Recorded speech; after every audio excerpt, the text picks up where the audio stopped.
Hello guys, आज हम आयु संबंधी प्रश्न बताएंगे। तो पहला सवाल है, राहुल और दीपक की आयु का अनुपात 4:3 है। 6 वर्ष बाद राहुल की आयु 26 वर्ष होगी। दीपक की वर्तमान आयु क्या है? ऑप्शन दे रखे हैं 14, 15, 20, 22।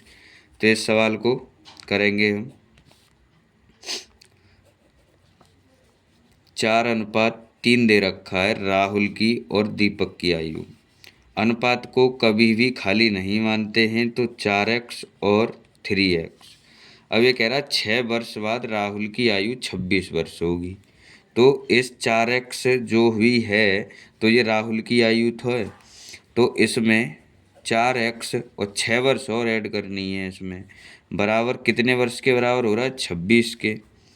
अब ये तो समीकरण सा बन गया। तो अब ये 6 इधर प्लस का उधर जाएगा, किसका हो गया? माइनस का। तो कितना बचा इधर? 26 में से 6 गया 20, और x बराबर कितना आ गया? 5 आ गया। 4 से 5 बार काट दिया था। अब x का मान 5 आ गया।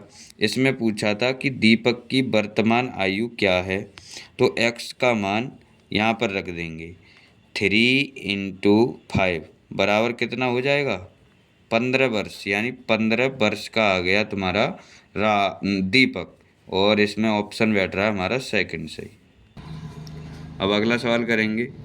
विमल और अरुण की आयु का अनुपात 3:5 है। उनकी आयु का योग 80 वर्ष है, और 10 वर्ष पश्चात उनकी आयु का अनुपात क्या होगा? तो मैंने पहले ही बताया कि अनुपात को कभी भी खाली नहीं मानते हैं इस तरह के सवालों में। तो इनके साथ x लगा लेंगे। 3x और 5x ये अनुपात में है। और आगे दे रखा है कि उनकी आयु का योग 80 वर्ष है। ये भी उनकी आयु का योग है, और ये भी उनकी अलग अलग आयु है। अगर इन दोनों आयु को हम जोड़ दें 8x, तो ये इसके बराबर नहीं रख सकते? हमें बिल्कुल रख सकते हैं 80 के बराबर। तो अब यहाँ से x का मान निकाल लो सीधा। 80/8, 8 × 80। x बराबर कितना आ गया हमारे पास? 10 आ गया। x बराबर 10 आ गया, लौट के यहाँ मान रख दो। 10 तिया 30 वर्ष विमल की, और 10 पंजे 50 वर्ष किसकी? अरुण की। अब आगे दे रखा था कि 10 वर्ष पश्चात, पश्चात का मतलब होता है बाद में, उनकी आयु का अनुपात। तो 10 वर्ष पश्चात, और पश्चात में हमेशा जोड़ते हैं। तो 10-10 वर्ष इनमें जोड़ दो। 30 में 10 जोड़ेंगे तो 40 वर्ष, 50 में 10 जोड़ेंगे तो 60 वर्ष। अनुपात बनाना है तो 0 से 0, 2 दूना 4, 2 तिया 6। अनुपात कितना हो गया? 2:3 आंसर। और इसमें ऑप्शन है हमारा पहला सही। अब गाइस अगला क्वेश्चन करते हैं हम। किसी व्यक्ति की वर्तमान आयु उसके पुत्र की आयु से 4 गुना है। पहले इतना ही सवाल पढ़ते हैं। यानी ये कह रहा है कि किसी व्यक्ति की आयु उसके पुत्र की 4 गुना है। तो मान लो पुत्र की अगर हमने x माना, तो पिता की 4 गुना है। पिता की 4 गुना है, तो इसमें 4 का गुणा हो जाएगा, 4x होगी आयु। अब आगे क्वेश्चन कह रहा है कि 20 वर्ष पश्चात, और पश्चात का मतलब हमें पता है कि जोड़ते हैं, वह अपने पुत्र की आयु से केवल 2 गुना आयु का होगा। तो इस तरह के सवालों में पहले दोनों आयु को, यानी दोनों लोगों की आयु को बराबर रखते हैं। उसके बाद 20 वर्ष पश्चात, तो इनमें 20-20 वर्ष दोनों में जोड़ देते हैं। और उसके बाद क्या बोल रहा है कि वह अपने पुत्र की आयु से केवल 2 गुनी आयु का होगा।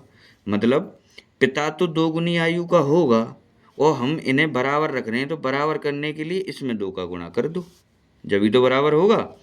तो 2x + 20 दूनी 40 बराबर 4x + 20।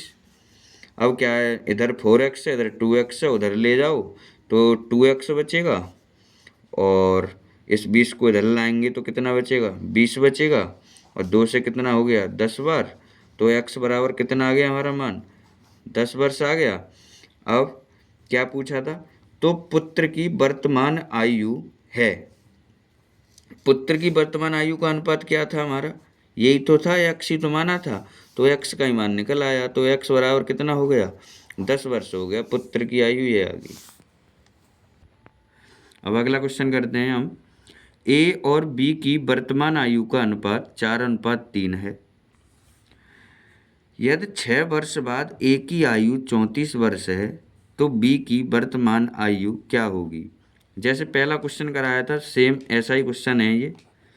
ए और बी की आयु का अनुपात दे रखा है 4 और 3, इसमें एक्स जोड़ लेते हैं। तो ये कह रहा है यदि 6 वर्ष बाद ए की आयु 34 वर्ष है। अब 6 वर्ष ओनली हमें ए की आयु में जोड़ने हैं। 4x + 6 बराबर कितना होता है, 34। तो 4x बराबर 6 घट जाएंगे तो कितने बचा, 28 बचा। और x बराबर 4 सत्ता 28, तो कितना आ गया, x बराबर 7 आ गया। नहीं, किसकी आयु पूछी थी, अब b की वर्तमान आयु पूछी थी। वर्तमान आयु का अनुपात हमें ये दे रखा है, x का मान यहाँ रख दो, 3 × 7 तो कितना आ गया, 7 या 21 वर्ष आ गया। और इसमें ऑप्शन हमारा 4th सही है।